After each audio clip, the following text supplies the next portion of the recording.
Hi everyone, Ben here from Sydney Fruit Gardening, and I think we might have a little bit of an early spring with some of these trees. This is my peach tree. It's been flowering since May.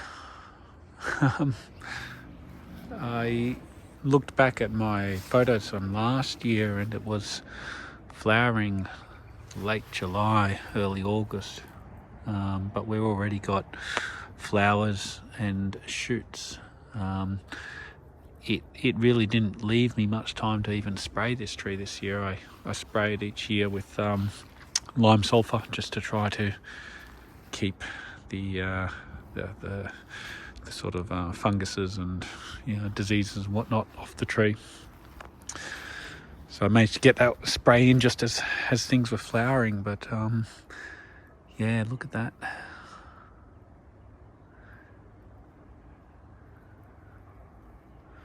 It's not the only one either. I'll show you another tree that's thinking it's spring as well. Hang on.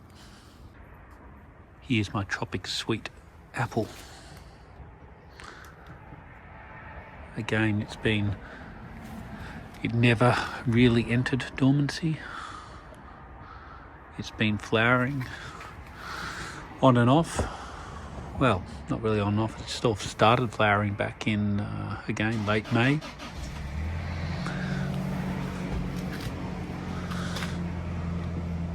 The issue though with apples is that if there's no pollinator around, no pollination partner, I get no fruit. And this guy is my pollination partner for my Dorset golden apples, which tend to flower in August.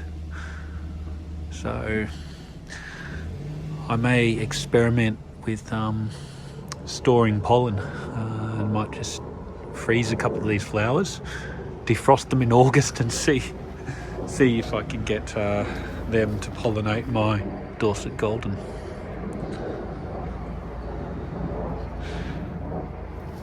Everything else is pretty much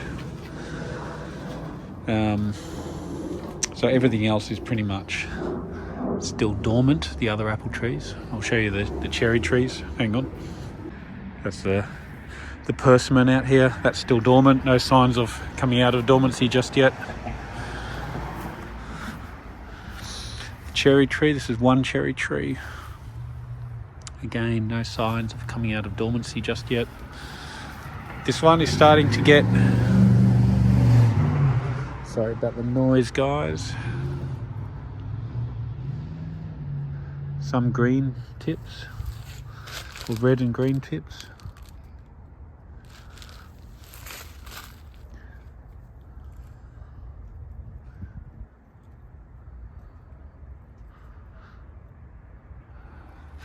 So this one might not be far away. This little apple never really fully entered dormancy.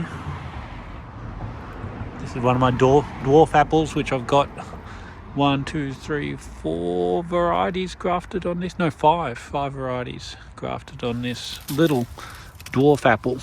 Pink Lady, Woods Point Tin Shed, Fuji, Gala, Snow. So yeah, it's a little super dwarf I should say, espaliered apple.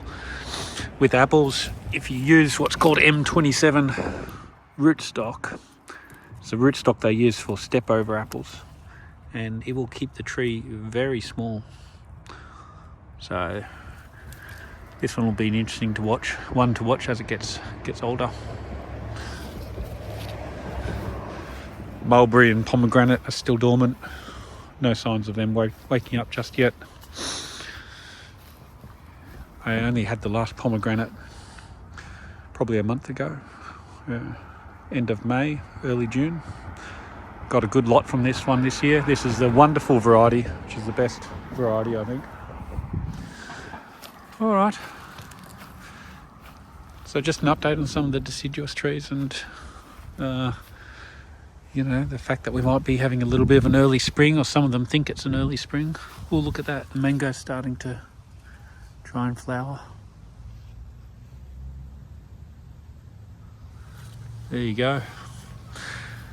This is the last year for this mango. If it doesn't sort of perform, then I may pull it out. This is the Irwin mango, dwarf mango, but it has this real floppy growth habit, such that whenever it does produce little mangoes, they fall on the ground, and so we get funguses and whatnot on them. Oh, one other thing I'll show you all. I finished pruning my espaliered apples this year. Got rid of all that gangly summer growth, and pruned them back, just trying to get some nice spurs going. There's some little fruit buds on these apples. So yeah, that one's a Pinkerbell, but it's got heaps of other ones grafted on. This one's an Akani. Akani doesn't do so well in Sydney. I think it wants a few more chill hours, but it's got a few other varieties grafted on as well. And then I've got Fuji. Fuji does really well. Again, no sort of issue with the chill hours. It does pretty well. It's got a couple other varieties grafted on, but we really like Fuji.